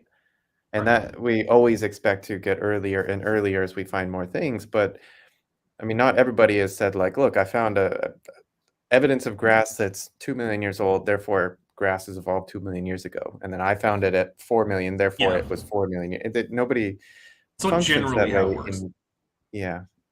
For some things where divergence time is confusing, we kind of can use fossils to help try to calibrate that. But one of the problems is that you can be guaranteed that if you find a fossil, it's not the first ever member of that clade, right? Because that's just I'm gonna clarify here. I'm going to call BS on this guy's assumption, not on the technical basis, because of his implied heavily idea that scientists are just conspiring to find old ages to undo the plain evidence of the young Earth and the flood. Yeah. And so that's why he's saying, oh, well, we're going to keep hearing from scientists to keep saying things are older than they are because, they're just heavily invested in the propaganda of the old Earth. Let's see what our Brian Thomas friend here has to say about this. Because his take will probably be more sophisticated than this guy's take, but I bet it also won't be a good take. Out those discoveries a few years ago, earlier than previously thought. So keep watching for reports of organisms that evolved earlier than previously thought, because that'll be a common theme you'll see over the years. Okay, so what's the question? Oh, that wasn't a question. That was actually the guy who's handing out the mic, just making his own comments. Okay, guy, thanks. Great. Here's a pro tip for anybody in a Q&A session. Ask an actual question. Yeah, we're gonna actually. Don't get up there and go, well, it's more of a statement. Burr. Yeah, no. I have a multi-part question. No. I would say, you can maybe get a sentence of preamble to contextualize your question, then you get one more sentence that ends in a question mark. If your explanation or context is longer than the question, go back to the drawing board. Yeah. Or give your own lecture. Or exactly, give your own lecture. Number one, I forgot all your 5 clues. Could you run those down again? And sure. Secondly, I can't do 2 questions at once. Okay. I only have 1 brain cell. Hey, he's channeling Vishanti's early morning not enough coffee time. Jeez. So let's do the first question. Ooh. And we've got clever design as my first clue, and then catastrophic. Basically, that was just him saying, hey, dinosaurs are neat, huh? Catastrophic death. That was where he failed to show that all dinosaurs died in catastrophes, but pretended that they just all did. And the third clue, we go into history, and that was when he pretended that dragon legends were in fact evidence of dinosaurs. Mm-hmm. Where he laughably identified long-necked lions as dinosaurs while cutting off the human-faced cows at the top of the same carving, because he was like, they just carved what they saw. Well, then apparently they saw human-faced cows. Also, Deviantic TV, who's been a member for 18 months at the level of Tetrapod, says, hello from the UK, we're not okay over here. Oh, I'm sorry to hear that. I hope. Yeah, I've been hearing about all that. Yeah. Look at clashes with dragons for historical evidence that dinosaurs and man lived together after the flood. No. It's exactly as dumb as you think. And then we have two really sciencey clues, and it's collagen decay. Nope. That's when he lied to us about whether or not actual proteins were found in dinosaur bones. And carbon decay. And that's been today. Got it. Thank you. I've also read about carbon-14 in crude oil. Yeah, it's there. What does creation science say about the... Is there anything different about the crude oil claim that doesn't apply to the diamond or the coal claim? Yeah, it seems like it's the diamond same and coal. claim, right, John? Yeah. Yeah, pretty much. Okay, well then we're going to skip that because we just spent the entire part of this going through that. But also Silver Harlow, who's been a member for 8 months at the tetrapod level, says, isn't grass just a shape? Is it really that new? Actually, it is not just a shape. So grass does have characteristic shapes, but not all. Teosinte, as well as its descendant corn or maize, don't tend to have that typical shape. Wheat plants, which are also grasses, don't tend to have that exact shape. Bamboo is also a grass that doesn't have the typical grass shape. It is, in fact, actually a clade of a specific group of plants that are the grasses. And they have specific structures, and Jackson, we probably would know more about it than I would, but they are, in fact, more than just that bladed shape that you see. Like I said, bamboo is an obvious example. Bamboo is a grass. It does not get its shape from, the typical grass mold.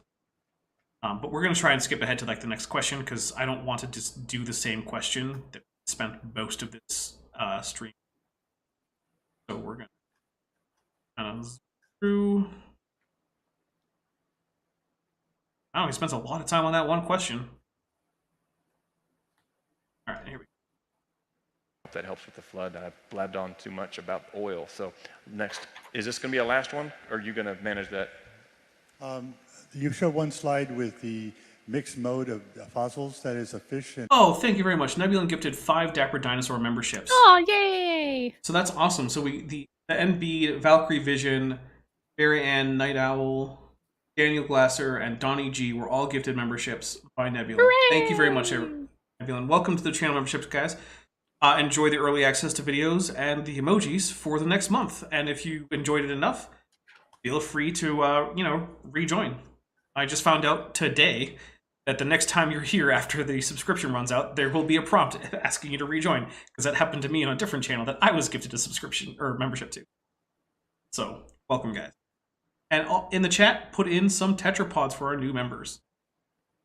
Dinosaur together. Right. According to evolution... I mean, Majka is also an appropriate response.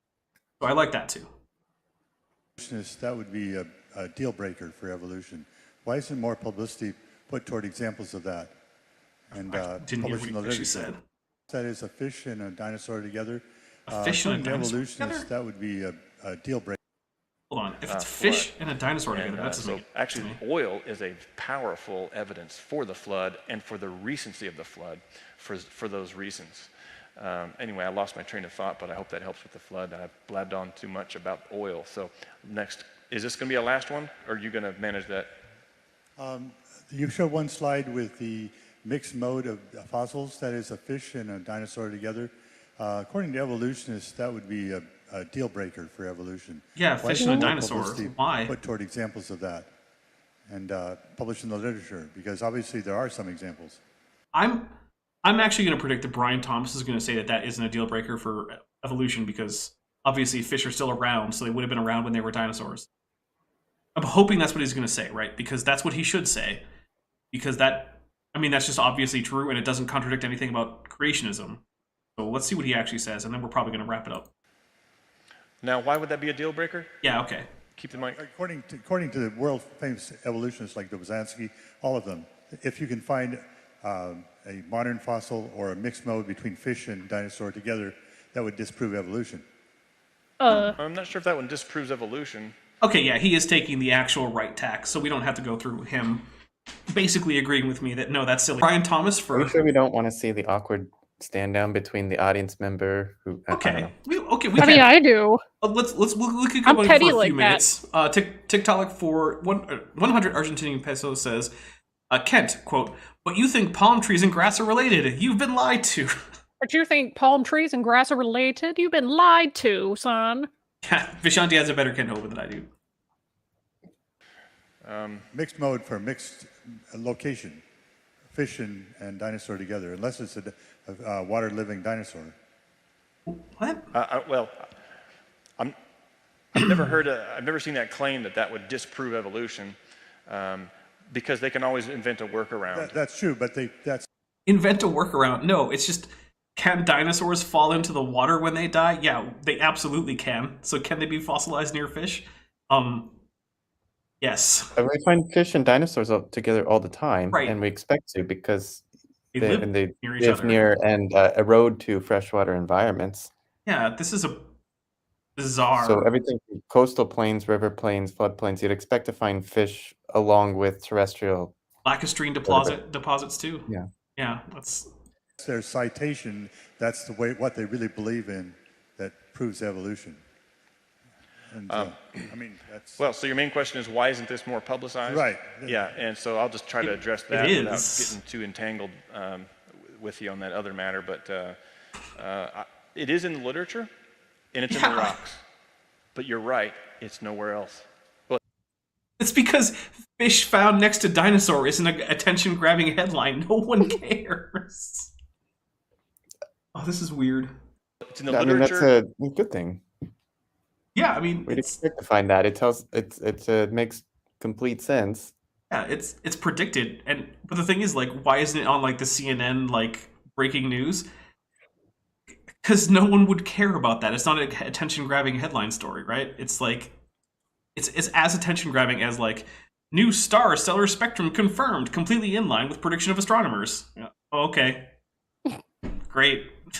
Right. What do you do with that? Like, it's good that it happens and that it's published, because that's, you know, the kind of like the grunt work of astronomy, and this is like the grunt work of paleontology, but like, it's not going to make the news, man.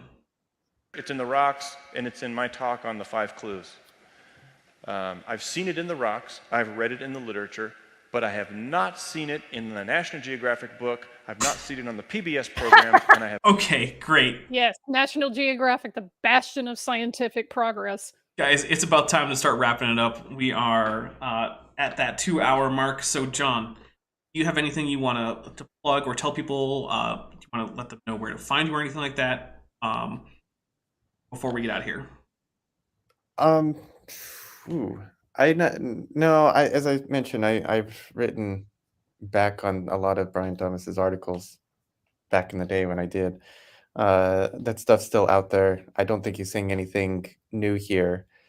It would be fun to have a chat with somebody just trying to defend this idea, though, that we find radiocarbon in any of these samples, let alone dinosaurs, and take a closer look at the actual data and lab sheets to see how that stacks up. That would be interesting. Mm-hmm. Right. Yeah, because they're out there. We can. Yeah, I mean, the papers have been published.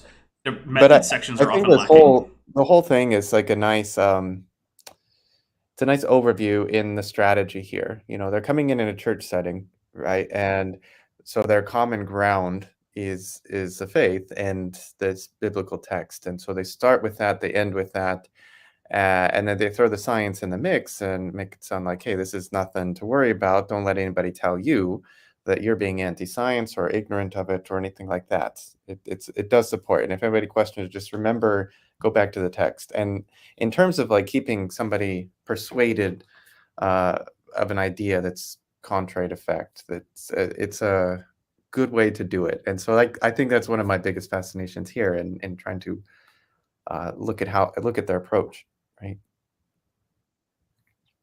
All right, Vishanti, you got any closing thoughts or anything you want to plug? Closing thoughts. I'm going to go have a nap. Nice. All right, guys. Well, I don't have much else for you. We're going to look at our upcoming stuff. So let's see. So right now it looks like I am on for a Matt with Maddie on Tuesday. That will be Tuesday the somethingth of October. That's Tuesday the 18th of October. On, let's see, Thursday the 20th, I will be having a premiere. I don't remember what it is, so I'm going to check. Yes, it will be Natural Selection Rebunked, Part 1 of 3, about Randy Galuza and his idea about continuous environmental tracking. That will be a more, like, thought-out, sources listed, things like that, kind of scripted series that is going to be similar to the talk that I had with Paleologos Peter, who is himself a young Earth creationist, about why continuous environmental tracking is not a good replacement for natural selection in terms of how organisms. And then Saturday, I don't know, but it won't be this because we're done with this. This video is finished for me. I don't care what the rest of these. Vishanti, like the next video is going to be a lot better. Good. It's not going to be. It's going to be the same creationist nonsense. You know that. But at least it's not this one. True. It's kind of like whenever Maddie and I switch out between Matt Powell and Raw Matt, we're like, oh, thank God we're done with this one. And it's like, yeah, but the next one is worse. And it's always worse. Because no matter what, who's worse between Matt Powell and Raw Matt? Yes. Yes. Yes. Anyway, so then looking further forward, Tuesday the 25th should be a Jackson with Jackson. And then the 27th should be a part 2 of the Randy Galuza rebunking natural selection series. And then, I don't know, I might do something on Halloween. It might just be on my Discord server, though. So if you guys want a Halloween something, let me know, give me some ideas, because I'm thinking about just hanging out on my Discord server for my supporters, watching spoopy movies the whole time. Hang out on the Discord server and watch the new Hellraiser. Yes, the new Hellraiser is pretty good. All right, guys, we are out of here. I will all of you, hopefully, on Tuesday. Thanks for watching, but before you go, I just want to say a special thank you to my channel members and my patrons, especially those pledging $20 or above. Bob Knob, Work in Progress, Benthoven, Cynically Skeptic, Denny5252, Ian Chen, Landon Knoll, Mabbity Babbity, McSpooks, Sphincter of Doom, The Venerable Bede, and Patrick Dennis. As you probably know, YouTube is a very volatile platform, and from month to month my income on the channel can swing wildly.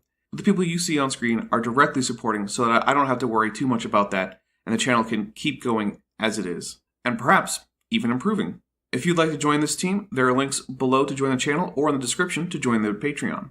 The Patreon starts as low as $1 a month, and the channel memberships start as low as $1.99 a month. On Patreon, you can even get a discount for pledging annually. If you do decide to pledge, you'll get access to an exclusive Discord server just for channel supporters, as well as early access to all of my pre-recorded videos, often up to 2 months in advance. Higher tiers will unlock even better perks. Now, if an annual or monthly pledge isn't right for you, but you still want to support the channel, there is a merch store down in the description, as well as an Amazon wishlist, just for me.